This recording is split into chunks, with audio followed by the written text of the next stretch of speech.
शान्ताकारं भुजगशयनं पद्मनाभं सुरेशं विश्वाधारं गगनसदृशं मेघवर्णं शुभांगं लक्ष्मीकान्तं कमलनयनं योगिभिर्ध्यानगम्यं वन्दे विष्णुं भवभयहरं सर्वलोकैकनाथं।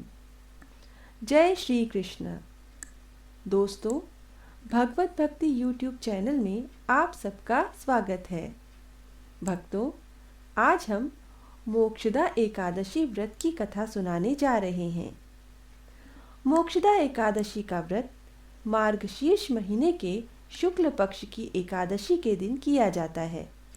मान्यता है कि इस दिन सच्चे मन से भगवान विष्णु की आराधना करने से बैकुंठ धाम के द्वार भक्तों के लिए खुल जाते हैं। मोक्षदा एकादशी को बैकुंठ एकादशी के नाम से भी जाना जाता है। इस दिन गीता का पाठ करना बड़ा शुभ रहता है। इस दिन व्रत करने से पूर्वजों को भी मुक्ति मिल जाती है। भक्तों, मोक्षदा एकादशी में दान का बहुत महत्व है, इसलिए व्रत के दूसरे दिन पारण से पहले ब्राह्मणों को यथाशक्ति दान दक्षिणा देना न भूलें। तो इस बार साल की आखिरी एकादशी मतलब मोक्षदा एकादशी 25 दिसंबर 2020 को होगी। और आइए अब हम आपको मोक्षदा एकादशी का शुभ मुहूर्त बताते हैं। इस बार एकादशी तिथि 24 दिसंबर रात 11:17 पर शुरू हो जाएगी और अगले दिन यानी 25 दिसंबर को रात को 1:54 तक रहेगी। 25 दिसंबर को सारे दिन एकादशी का व्रत होगा और 26 दिसंबर यानी द्वादशी के दिन व्रत का पारण किया जाएगा। भक्तों, अगर आपने अभी तक हमारे चैनल को सब्सक्राइब नहीं किया है तो फौरन सब्सक्राइब करें और बेल आइकन को ज़रूर दबा दें ताकि आपको हमारी आने वाली सभी धार्मिक वीडियो की जानकारी सबसे पहले मिले और आप भगवत भक्ति की गंगा में बार बार स्नान कर सकें। तो आइए अब कथा प्रारंभ करते हैं। युधिष्ठिर बोले, तीनों लोकों को सुख देने वाले, विश्व के स्वामी, संसार के रचने वाले पुराण पुरुषोत्तम साक्षात प्रभु विष्णु को मैं प्रणाम करता हूँ। हे देव, हे देवेश, मुझे बड़ा संदेह है। इस कारण संसार के हित के लिए और पापों के नाश के लिए मैं आपसे पूछता हूँ। मार्गशीर्ष शुक्ल पक्ष की एकादशी का क्या नाम है, उसकी क्या विधि है और उसमें किस देवता का पूजन होता है? हे स्वामिन, विस्तार पूर्वक उसकी विधि मुझसे कहिए। श्री कृष्ण भगवान बोले, हे राजन, तुम्हारा प्रश्न बहुत सुंदर है। तुम्हारा यश संसार में फैल रहा है। हे राजेंद्र, मैं अच्छी तरह से एकादशी का वर्णन करूंगा। मार्गशीर्ष कृष्ण पक्ष की जो उत्पन्ना नाम की एकादशी है वह मुझको बहुत प्रिय है। हे नराधिप, यह एकादशी मुर दैत्य को मारने के लिए मार्गशीर्ष के महीने में मेरे शरीर से उत्पन्न हुई है, इसीलिए मुझको बहुत प्रिय है। हे राजसत्तम, मैं तुम्हारे सामने चर अचर तीनों लोकों के हित के लिए एकादशी को कह चुका हूँ। मार्गशीर्ष कृष्ण पक्ष में उत्पन्न हुई एकादशी का नाम उत्पन्ना है। अब मैं मार्गशीर्ष शुक्ला एकादशी का वर्णन करूंगा। इसका नाम मोक्षदा है। यह सब पापों को हरने वाली है। इसमें दामोदर भगवान की अच्छी तरह पूजा करें। तुलसी की मंजरी और धूप दीप से अच्छी तरह भगवान की आराधना करें। हे राजेंद्र, मैं पुराण की कथा कहता हूँ, उसको सुनो, जिसके सुनने से अश्वमेध यज्ञ का फल मिलता है।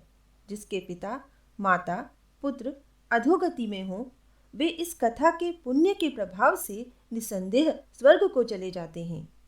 हे राजन, इस कारण इसकी महिमा को सुनो। वैष्णवों से सुशोभित चंपक नामक सुंदर नगर में प्रजा की पुत्र की तरह रक्षा करने वाला वैखानस नाम का राजर्षि था। चारों वेदों के जानने वाले ब्राह्मण वहां रहते थे। इस तरह राज्य करते हुए राजा ने रात्रि में स्वप्न में अधोगति को प्राप्त हुए अपने पिता को देखा। उसको देखकर आश्चर्य से उसके नेत्र खुल गए। उसने ब्राह्मणों से स्वप्न का वृत्तांत कहा। राजा बोला, हे ब्राह्मणों, मैंने स्वप्न में अपने पिता को नरक में गिरा हुआ देखा है। पिताजी ने मुझे संबोधन करके कहा है कि हे पुत्र, मैं अधोगति में हूँ, मेरा उद्धार करो। इस प्रकार कहते हुए पिता को मैंने स्वयं देखा है। हे ब्राह्मणों, उसी दिन से मुझको शांति नहीं है। यह बड़ा राज्य मुझको असत्य और दुखदाई मालूम होता है। घोड़े, हाथी और रथ मुझको अच्छे नहीं लगते। कोष से भी सुख नहीं मालूम होता। मेरे लिए कुछ भी सुखदाई नहीं है।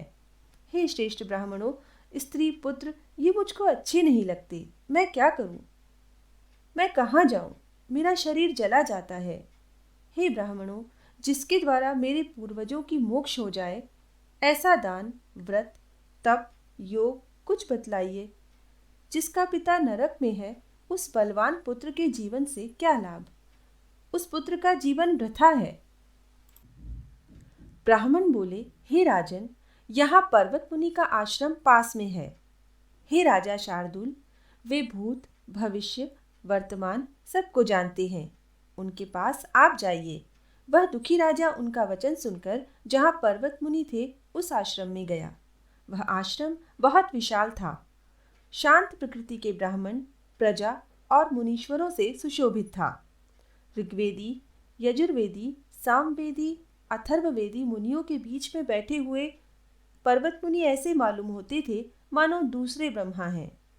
वैखानस राजा उन मुनीश्वर को देखकर वहां गया और पृथ्वी पर साष्टांग प्रणाम किया।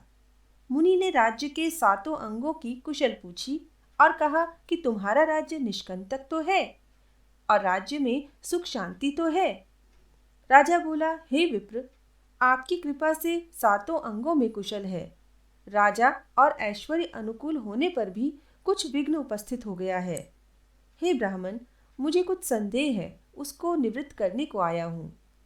पर्वत मुनि राजा के इस वचन को सुनकर ध्यानावस्थित होकर नेत्र बंद करके भूत भविष्य को सोचने लगे। फिर 2 घड़ी तक ध्यान करके राजा से बोले, हे राजेंद्र, आपके अकर्मी पिता के पाप को मैंने समझ लिया है। पूर्व जन्म में सपत्नी के द्वेष से तुम्हारे पिता ने काम के वशीभूत होकर एक स्त्री को रति दी और दूसरी स्त्री के रक्षा करो इस प्रकार पुकारने पर भी उसको ऋतुदान नहीं दिया। इतना आग्रह करने पर भी दूसरी रानी को ऋतुदान नहीं दिया। इस कर्म से वह नरक में पड़ा है।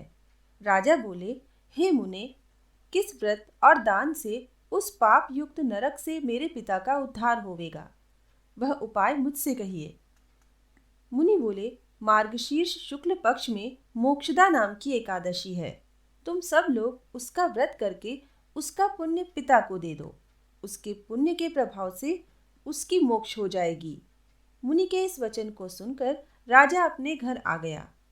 हे भरत कुल में श्रेष्ठ, जब अगहन सुदी एकादशी आई, तब स्त्री, पुत्र और रनिवास समेत विधि पूर्वक व्रत करके उसका पुण्य राजा को दिया। उस पुण्य के देने से स्वर्ग से फूलों की वर्षा हुई।